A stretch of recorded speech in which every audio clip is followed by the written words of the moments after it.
Hello student, my name is Naveen and welcome to our YouTube channel. The topic of the tutorial is pass by reference in function, right? So pass by reference in function.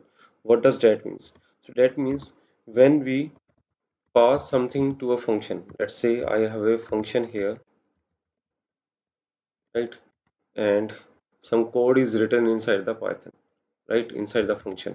So when I call this function f1 and pass two argument or one argument to this function, right? And this function in the same way is having two argument x1 and y1, right?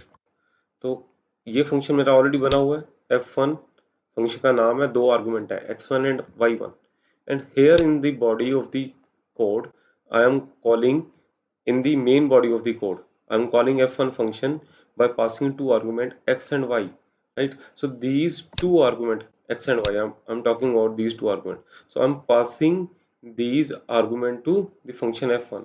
Now when I pass these argument to the function f1, these are passed as a reference. In Python whenever you call a function, the passing argument, तो इनको हम क्या बोलते हैं, ये जो argument है हमारे पास, these are known as the actual argument and these are the formal argument. Here x1 and y1 are the formal argument. The variable name written inside the function and the variable name which I am passing to the function are known as the actual argument, right? So that I have covered in the previous video also, right? So x1 and y1 will be passed as a reference. So the objective of the today's tutorial is passing by reference in function, right? So what does that means? So let us understand it with the help of a definition, right? So in Python, when we pass argument or arguments to a function, then the function implicitly means automatically, or you can say apne aap hi, right? The function that we create, that function will implicitly get the reference of the past arguments, right? तो इसका मतलब क्या है कि जो भी मैंने argument function को पास किए, ठीक है, और वो फंक्शन उन पासिंग आर्गुमेंट का एड्रेस जो है उसके पास कॉपी हो जाएगा, right? In Python when we pass arguments to a function, then the function implicitly gets the reference of the past argument, right? And other thing is that the function can now access the actual arguments and that too is partially, right? तो पहले ये क्या है, it seems a very complex definition, ठीक है, देखने में लग रहा होगा कि बहुत डिफिकल्ट कोई नई चीज आने वाली है, but it is not just like that. So let us try to understand it in the Python. तो मैं एक फंक्शन क्रिएट करता हूँ, so there we will understand it, right? So you know that how to create a function with the def keyword followed by the name of the function, and here I'm going to pass two arguments to the function x1 comma y1, right? And then colon, और मैं function की body में अभी code नहीं लिख रहा, right? So I am leaving it. So here I am going to use the keyword pass. तो जब भी आप कहते हो कि फंक्शन की डेफिनेशन आपने बाद में लिखनी है, ठीक है, तो उस केस में आप क्या कीजिए, पास कीवर्ड लिख दीजिए फंक्शन के अंदर. So that means you will write the code of the function after some time, right? So here I'm going to write the code for the main body. So here let's say I have two variable, integer type variable x is equals to 10 and y is equals to 20, and y is equals to 20. ये दो मेरे पास variable है, x की value 10 और y की value 20, right? So here I'm going to call the function f1 और उसे पास क्या कर रहा हूँ, I'm passing two argument x and y. So here x and y, these two argument, ये वाले जो दो argument है ये मेरे क्या है, these are the actual argument, these are the actual argument x and y. The argument which I am passing to a function are known as actual argument, right? So these are the actual argument and the f1 के अंदर जो argument है x1 and y1, these are the formal argument, these are the, so these are the formal argument, right? So अब मैंने जब पास किया x y f1 को, right, here I am passing the argument, here these are the formal argument, right? So now let us understand it again. So in Python, when we pass argument to a function, then the function implicitly get the reference of the passed argument. That means तो x और y को memory मिली होगी कुछ, right? तो अब मैंने जैसे ही argument पास किए एक्स और वाई, x1 और y1 को, तो अब मेरा इमीडिएटली x1 और y1 भी सेम मेमोरी लोकेशन को रेफर कर रहे हैं. तो वो कैसे पता चलेगा मुझे? सो let us print the memory address here. So you know that how to print the memory address of x and y, right? So here I'm going to print the address, right? So I'm writing address of x, and you know that how to print the address, right? The, for that we use id function, id of x, right? In the same way, shift um,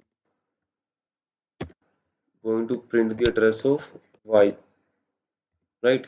अब मैं क्या करता हूँ, main के अंदर सबसे पहले मैं एक्स और वाई के एड्रेसेस प्रिंट करके देख लेता हूँ कि एक्स और वाई के एड्रेसेस क्या आ रही हैं, right? So here you can see these are the addresses of x and y respectively in the main. अब मैं क्या करता हूँ, मैं जाकर फंक्शन की बॉडी के अंदर भी, फंक्शन की बॉडी के अंदर भी मेरे पास ये दो वेरिएबल है ना, इनके एड्रेसेस प्रिंट करता हूँ. फंक्शन की बॉडी के अंदर जो वेरिएबल है उनके नाम क्या है, x1 and y1, right? So make it sure copy paste में कई बार ये प्रॉब्लम आ जाती है, तो आपने करेक्ट कर दिया या नहीं, राइट? तो अभी मैं जब चेक करता हूँ, right, so here you can C address of x1 is 168533872, right? This is the address of x1. So here you can see the addresses of x1 and x, these two addresses are same, the addresses of x and x1. So in the same way the addresses of y1 and y, these two addresses are same, right? जबकि दो अलग अलग जगह पे हैं, x जो है वो कहाँ पे है, मेन में, और x1 फंक्शन में, और y1 मेरा कहाँ है, फंक्शन में, और y कहाँ है, मेन के अंदर. तो दोनों का एड्रेस सेम कैसे हुआ? So this is the beauty of the Python. तो ये पाइथन का फीचर है. तो पाइथन के फीचर में मैंने आपको क्या बोला था अभी यहाँ पर, कि जब भी मैं पाइथन में किसी फंक्शन को आर्गुमेंट पास करता हूँ, when we pass argument to function, then the function, in our example f1 is a function, this function f1 will implicitly get the reference of the past argument. तो past argument means x और y का reference. x और y का reference क्या है, x और y are referring किस address को रेफर कर रहे हैं, मेरे पास x और y का एड्रेसेस ये हैं, ये मैंने प्रिंट किए हैं, ये मेरे क्या है, these are the addresses of x and y. Now x1 and y1 are also referring to the same memory location, right? So if I print the address, so if I print the data of x1 and y1, so the data should be 10 and 20. ठीक है, अगर मैं x1 और y1 को print करता हूँ यहाँ पे, ठीक है, ये मैं erase कर देता हूँ, मैं अंदर जाके क्या करता हूँ यहाँ पे, data of x1, right, and here I'm write the data of y1. अभी आईडी की जरूरत नहीं है, आईडी हमने क्यों यूज किया था, just for the printing address of x1 and y1, right? So I'm going to print the data now, right? So here you will see as they are referring to the same addresses, so it is going to print the data of that particular address. तो x और y के addresses पे जो data पड़ा हुआ था, तो x1 और y1 भी उन्हीं एड्रेसेस से डाटा पिक करेंगे और शो कर देंगे 10 एंड 20, राइट। तो 10 और 20 उन एड्रेसेस पे पड़ा था, x और y जहाँ पे थे, राइट। सो अभी मैंने नेक्स्ट डेफिनेशन क्या लिखी थी, the function can now access, हमने देखा फंक्शन के जो आर्गुमेंट थे x1 और y1 एक्सेस कर रहे थे, the function can now access the actual argument partially. Partially मैंने क्यों लिखा, सो पार्शियली मीन्स कि ये x1 और y1 एक्सेस तो कर सकते हैं बट पार्शियली। सो पार्शियली का मतलब क्या है, तो पार्शियली का मतलब क्या है कि when we pass a reference to a function, ठीक है, and then we try to change it, right, अगर मैं उसे चेंज करता हूं तो उस केस में क्या होगा, the parameter is broken, the received parameter is broken. तो उसका मतलब क्या है कि जो कनेक्शन एस्टेब्लिश हुआ था दोनों के बीच में वो ब्रोक हो जाएगा, ठीक है। तो जो मेरा कनेक्शन एस्टेब्लिश हुआ था वो ब्रेक हो जाएगा। यानी कि अगर मैं यहाँ पे जाके x1 और y1 की वैल्यू को चेंज करता हूँ, अगर मैं यहाँ पे लिखता हूँ अब x1 is equals to 21 and y1 is equals to 31, और अब मैं जाके यहाँ पे प्रिंट करता हूँ एड्रेसेस, ठीक है। यहाँ पे नीचे भी कर लेते हैं हम प्रिंट, ये दोनों चीजें मैं नीचे भी प्रिंट कर लेता हूँ। पहले ऊपर करता हूँ मैं, यहाँ पे address of x1 and address of y1, and here I'm using id again and then id of y1, right. तो अब क्या होगा, जब मैंने x1 और y1 की वैल्यू चेंज करी है तो अभी भी क्या एड्रेसेस सेम आ रहे हैं, राइट। सो हियर इसे फंक्शन की कॉल से पहले ही करता हूं मैं,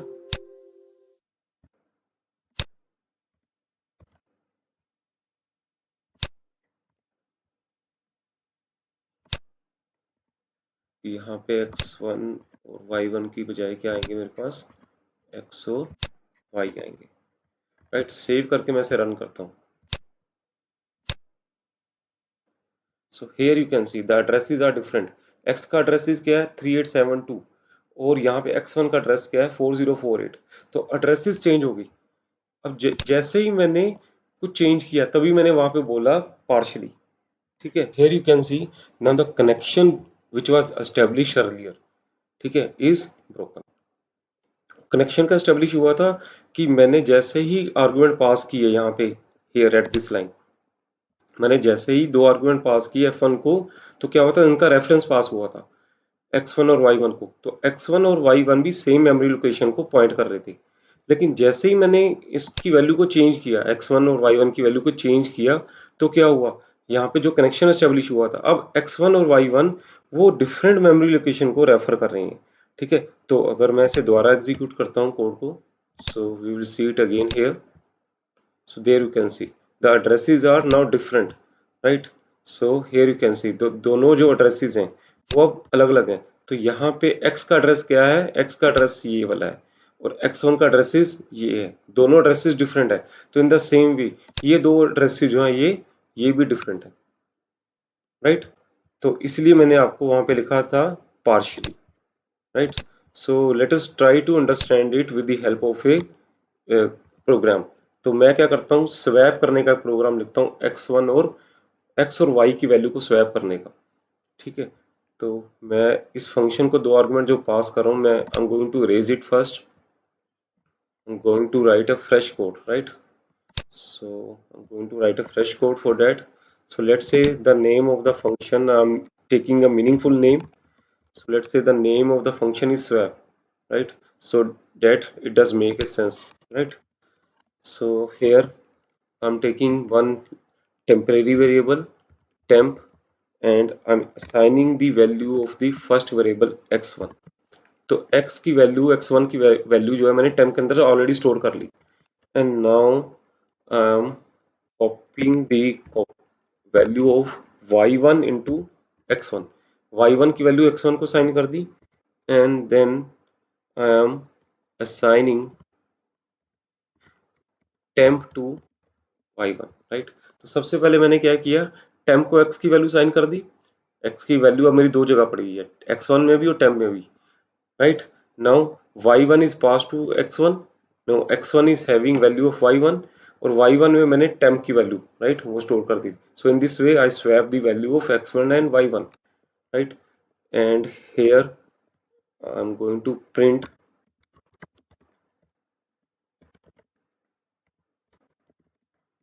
inside function, right, and here I'm going to print the values, right. So x is small, I think, and print y, right. So here in the main body function को मैंने call किया, the name of the function is swap and I'm passing two argument x and y, right, and then I'm going to print all these things in the main body, right. So here